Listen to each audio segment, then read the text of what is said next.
I spent the last few months breaking down over 100 viral AI apps that are generating anywhere from a few $100,000 to millions a month in revenue. And what I found genuinely surprised me. The apps dominating the charts right now are not complex, they're not technical masterpieces, and they're definitely not trying to build the next Facebook. But all the winners are crazy simple and engineered correctly. After launching over 300 apps since 2016, including TikTok, Triller, Universal Music Group, and many more, and I can tell you with confidence that the difference between the apps that print money like a machine and those that just disappear has nothing to do with the features. It comes down to these three important things that most founders overlook. In this video, I'm gonna break down exactly what the top apps are doing, why they're able to generate millions per month, and the roadmap we use internally to build apps that actually scale profitably. Because once you see the pattern, you can't unsee it. And so no, you don't need to know how to code, you just need to understand the deeper game behind successful apps. So when I zoomed out and looked at all these apps that I analyzed, they all had one thing in common. They had one single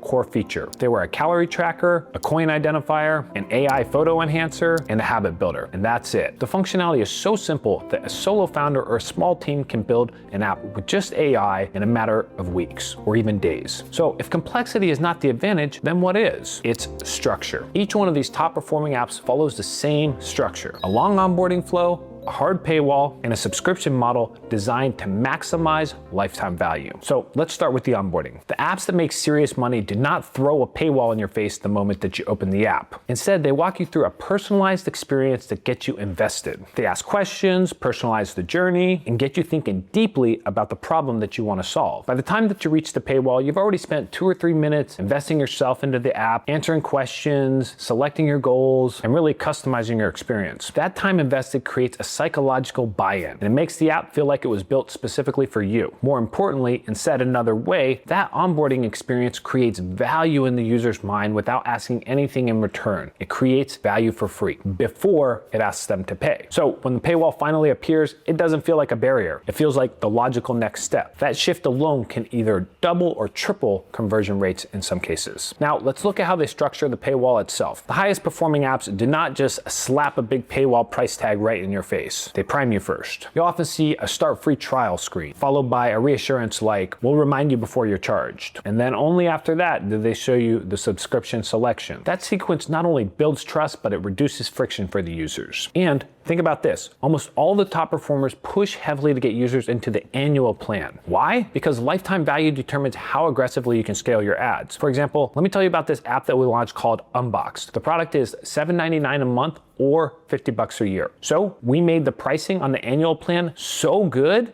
that a user will feel stupid not to say yes. It costs less than half as much as paying monthly. So the obvious answer for users is to just go with the annual plan. That brought their average revenue per user for a new customer from $7 up to $49, which took them to be profitable and allowed us to scale aggressively and got that app to over 50,000 users. You can read the case study on our site. So if a user pays $30 up front or $50 up front for the annual plan rather than $7 a month for a monthly plan, you capture a lot more revenue very quickly and you lock in the LTV of that user, ultimately making your ads more profitable so that you can scale faster. Higher lifetime values mean you can spend more on acquisition, and that's when your engine really starts running. When you're making $2 for every $1 you invest, you scale that marketing as hard as you can. And once you get to that point of profitability, it's not even necessarily easy to scale. That's a whole other art in itself. So you want to get to the state of profitability as quickly as you can, and you do that through tweaking your pricing and packaging so that the monthly looks expensive and the annual looks cheap. Next up, every one of the apps that I evaluated is invested heavily in distribution. We're talking hundreds of ads, dozens of creative variations, and constant split testing. And look, they're not blindly guessing. They're not just dumping a bunch of content into the meta algorithm and hoping for the best. They're systematically testing hooks, angles, visuals, editing styles, captions,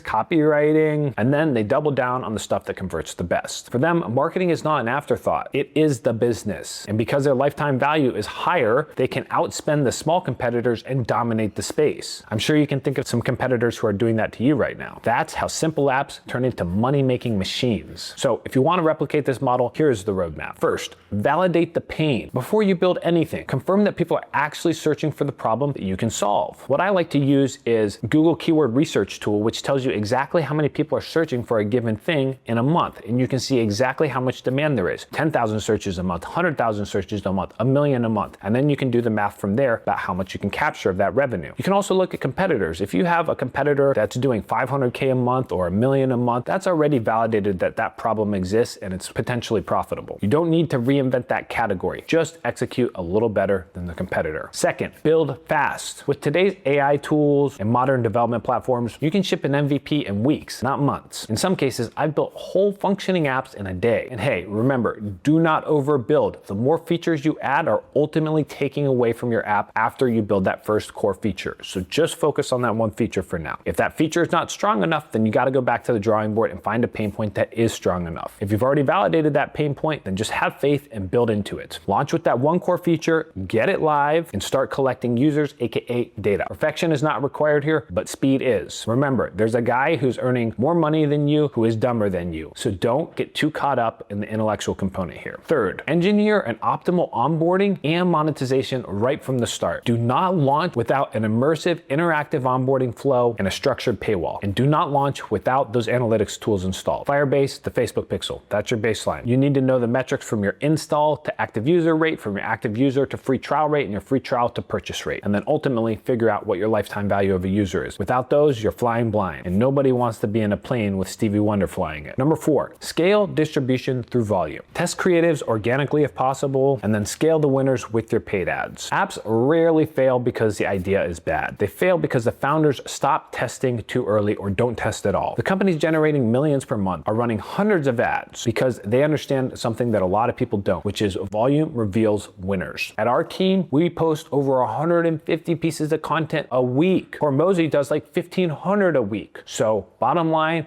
you're probably not doing enough volume. And here's the part that nobody likes to hear. Building the app is the easy part. Marketing, optimization, retention, and lifetime value engineering, that's the hard part. That is the 90% that actually matters. The founders who win are not necessarily the best engineers. They're the best operators. They ship fast, measure everything, iterate weekly, and treat growth like a system that is constantly being optimized and fed. Mobile apps are one of the most powerful business models available today. And it's becoming easier and faster to build and launch these companies. You build it once, it lives on the App Store, and if it's structured correctly, it generates revenue for you month after month while you're asleep. Subscription revenue compounds, data compounds, and distribution compounds. But only if you do it the right way. You have to allow these things to get momentum. So if you want more breakdowns like this, where we analyze what's actually working in the app economy right now, subscribe to the channel. And if you're building something right now, comment below and we'll tell you what stage of the process you are at with your app. All right, I'll see you in the next video.